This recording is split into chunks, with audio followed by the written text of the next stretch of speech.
Je voulais vraiment dire merci au conseil d'administration, au vice-président, au doyen d'âge et à tous les administrateurs. Je voudrais aussi remercier les membres du comité d'arbitrage. Et pour terminer, remercier tous mes collaborateurs et mes collaboratrices. Ce soir, c'est vraiment une cérémonie de présentation de vœux, comme l'a indiqué tantôt M. Soumaoro. Et ça fait 2 ans que nous avons initié cela et que nous réussissons cela. Sinon, avant ça, ça existait. Mais la MACA n'arrivait pas à respecter vraiment ce délai. Mais depuis l'année dernière, nous nous sommes donnés pour obligation chaque année, avant la fin du mois de janvier, de se réunir et de présenter nos vœux les meilleurs au conseil d'administration. C'est bien pour ça que ce soir nous sommes là. Et je voudrais, au nom de la direction générale, dire au conseil d'administration que nous sommes heureux vraiment de retrouver la nouvelle année 2019. Et c'est pour ça que nous voulons leur présenter nos vœux les meilleurs. Surtout pour que notre mutuelle reste toujours debout.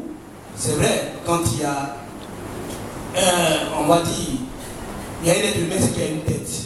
La tête de notre mutuelle, c'est le conseil d'administration. Avant qu'il y ait la direction générale, il y a d'abord le conseil d'administration. Et c'est sous le contrôle du conseil d'administration que la direction, comme stratégie, c'est une stratégie qui découle du conseil d'administration. Et c'est pourquoi il était important pour nous que nous puissions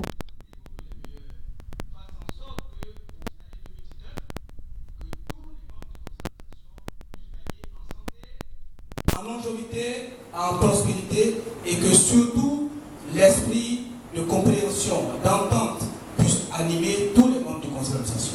C'est les vœux que nous souhaitons pour le conseil. Parce que si la tête est bonne, nous pensons que tout le reste va bien se porter. Et pour nous, le conseil d'administration, il est important pour nous qu'il y ait une cohésion, une entente. Les membres du conseil, les collaborateurs se réunissent avec moi pour vous souhaiter cela. C'est vrai, en tant que directeur, je suis aussi en même temps administrateur dans le conseil d'administration, donc ça veut dire que je suis très souvent avec l'administrateur. Et à ce titre, je voulais quand même me permettre de rappeler aux membres du conseil d'administration que notre mutuelle, comme vous le savez tous, elle vient de très loin. Nous avons traversé beaucoup de difficultés. Si aujourd'hui nous sommes là, nous pouvons dire que c'est grâce à Dieu, grâce aux prières des uns et des autres. C'est vrai, on le dit souvent, mais c'est bien de le rappeler parce que la répétition est pédagogique. Voici une société qui aura bientôt 30 ans, en novembre prochain, si on le dit. Mais en 30 ans, votre mutuelle, comme je le dis souvent, a connu 3 phases dans sa vie que nous aurons l'occasion de rappeler très souvent. 3 phases. La première phase, 89. Et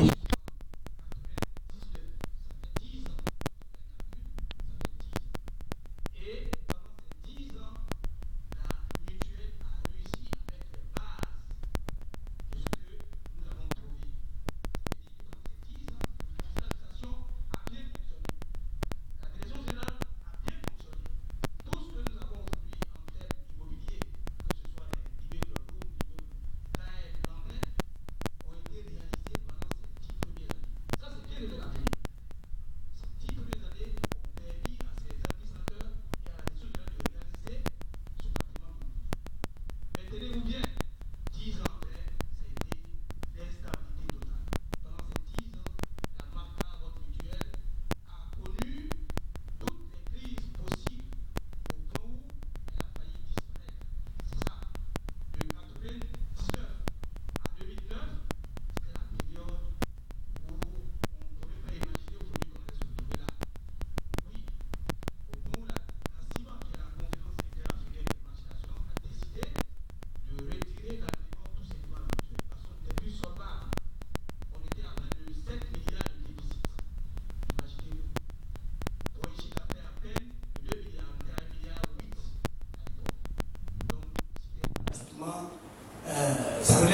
miracle.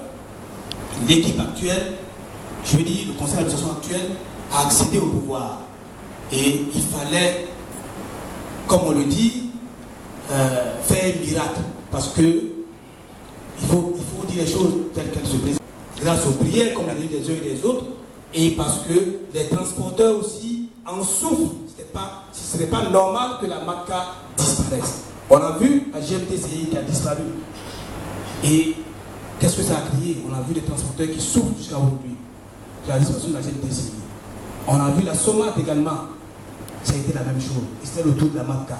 Mais, comme je l'ai dit, il a fallu que chacun de vous puisse avoir la volonté de faire en sorte que la MACA ne disparaisse pas. Sinon, tous les signes étaient là. Mais nous avons réussi à faire en sorte qu'aujourd'hui, notre mutuelle supporte bien. Mais comment ça s'est passé?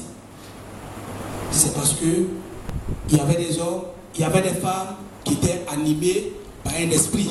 Cet esprit, c'est de faire en sorte que l'instrument qui appartient à tout le monde ne disparaisse pas. Parce que si jamais la MACA disparaissait, imaginez-vous, ça allait être une crise sociale. Parce que la MACA, qu'on le veut ou pas, c'est au moins 12 000 taxis. Tout le temps, nous le répétons, c'est 12 000. Et qui dit 12 000 taxis, dit 24 000 chauffeurs. Ça, c'est au niveau des chauffeurs. Les propriétaires que vous êtes, que nous sommes, c'est au moins 8 000 à 9 000 propriétaires. Et nous savons en Afrique comment ça se passe en termes. Faites un calcul, c'est vous verrez que si jamais la MACA disparaissait, ça va être vraiment une crise sociale. Mais, par la grâce de Dieu, nous avons réussi à faire en sorte que ces 7 milliards de déficit, en moins de 10 ans, nous puissions arriver à les résorber. Parce que quand on est arrivé, la MACA n'avait même pas 800 millions de fonds d'établissement exigés par la CIMA. À l'époque, on était à 800 millions. La MACA était seulement à 200 millions. Il fallait d'abord trouver les 600 millions. Pour ceux qui ne le savent pas, c'est de rappeler. Parce que, comme je l'ai dit, c'est bien, il fait des rappels.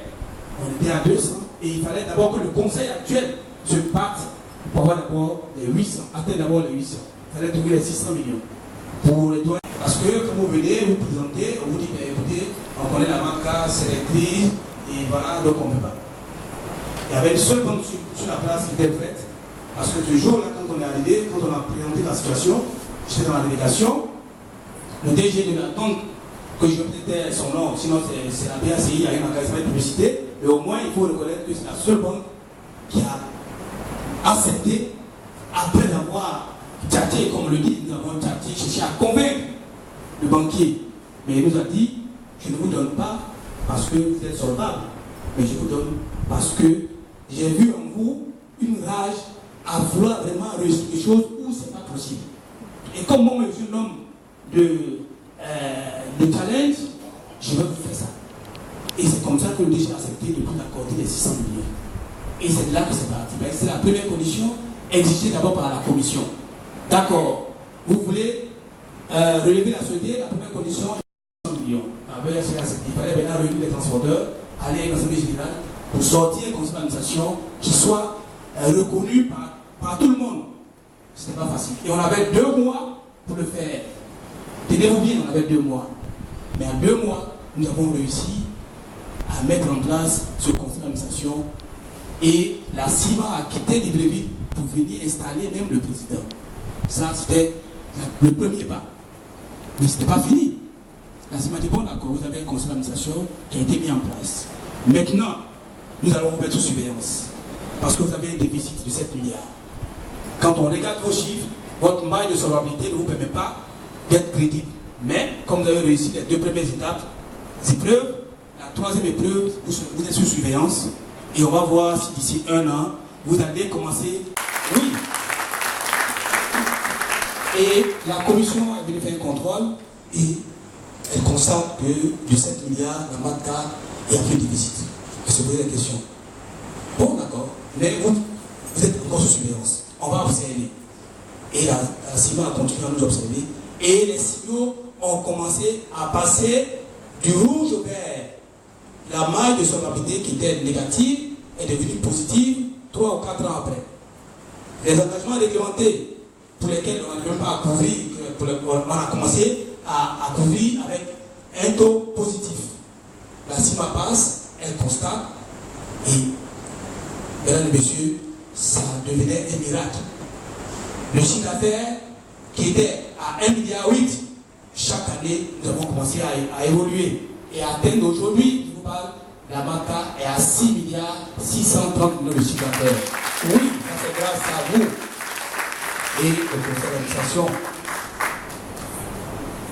Aujourd'hui, je peux vous dire avec sérénité, avec assurance, que notre mutuelle est sortie des difficultés. Oui. Mais ce n'est pas encore fini. C'est ce que je voulais rappeler au conseil d'administration. Pour dire oui, nous continuons à travailler. Aujourd'hui, la marca Nouvelle Vision est une réalité. Nous avons mis en place pas mal de politiques. D'abord, la première politique, c'était la stabilité de la mutuelle, la stabilité financière, je veux dire. Aujourd'hui, sur le plan financier, la marca est stable. Ensuite, nous avons mis en place pas mal de projets qui sont aujourd'hui visibles. Le projet de remorquage, remorquage et dépannage, que vous connaissez bien, qui fait la fierté aujourd'hui de nos sociétaires. Avant, ça n'existait pas. Il fallait montrer aux sociétaires que nous sommes là aussi pour leur permettre de vivre l'activité avec beaucoup plus de sérénité. Aujourd'hui, ils remorquent des véhicules à moins de coût. Par le passé, nous nous sommes rendus compte qu'il fallait payer 80 à 85 000 francs pour remorquer un véhicule. À la fourrière, la banque a commencé avec un minimum de 25 000. Aujourd'hui, nous sommes à 10 000 francs pour nos sociétaires. Chers administrateurs, je pense que c'est important. Ensuite, nous avons réussi aussi le pari de décentraliser notre mutuelle. Nous avons trouvé une mutuelle où on ne disposait seulement que d'une seule agence en dehors du siège. Après pratiquement 25 ans d'existence. Nous avons dit non, ce n'est pas normal. Il faut se rapprocher davantage de nos sociétaires.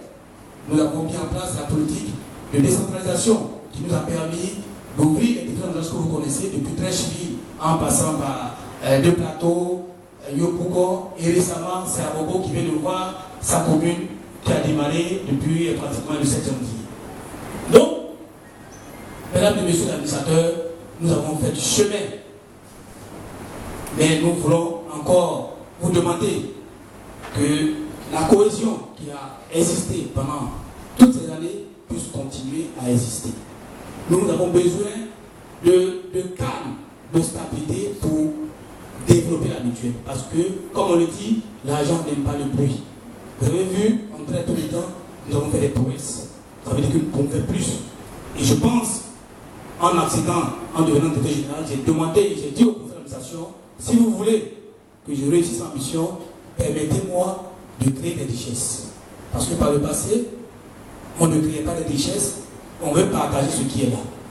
J'ai dit, vraiment, connaissant la maison, créons des richesses pour que ça profite à tout le monde. C'est ce que nous avons fait aujourd'hui. Nous avons créé des richesses. Aujourd'hui, tout le monde en profite.